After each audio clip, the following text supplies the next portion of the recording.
Major changes are on the way for an Indiana fire department, and their changes, some firefighters say, could impact your safety.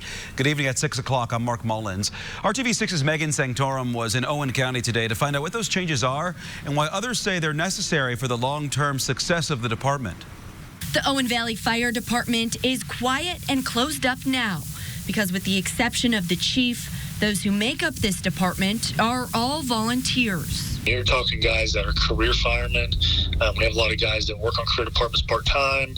You got college graduates from fire science and public safety. But Lieutenant Joe Fry says the department will lose a majority of those firefighters at the end of the year because the Owen Valley Volunteer Firefighter Incorporated group could not reach a contract agreement with the Owen Valley Fire Territory Board. There were some things in the contract that were it was almost an impossible contract to sign. Lieutenant Fry said they never had a chance to negotiate the terms in that contract.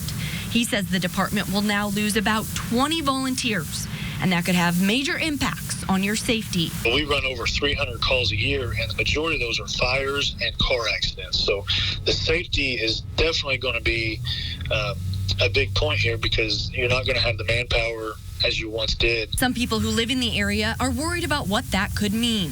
Response time, the inability to maybe save a life if a life is in jeopardy in a fire, or just the personal properties. All those things are important. I mean, we need to have our volunteers there and available. Some volunteer firefighters say this will also impact their ability to assist other departments in the county. But an attorney for the board that oversees the department tells me the contract they offered the volunteer organization was fair. He says the changes are the first steps toward eventually becoming a department with paid staff. They recently hired a full-time chief and hope to hire 2 firefighters over the next year.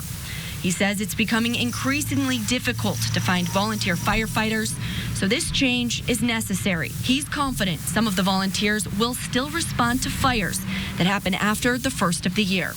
Working for you, Megan Sanctorum, RTV6. And the volunteer firefighters are holding an emergency meeting tonight to discuss their next steps. We'll let you know what they decide.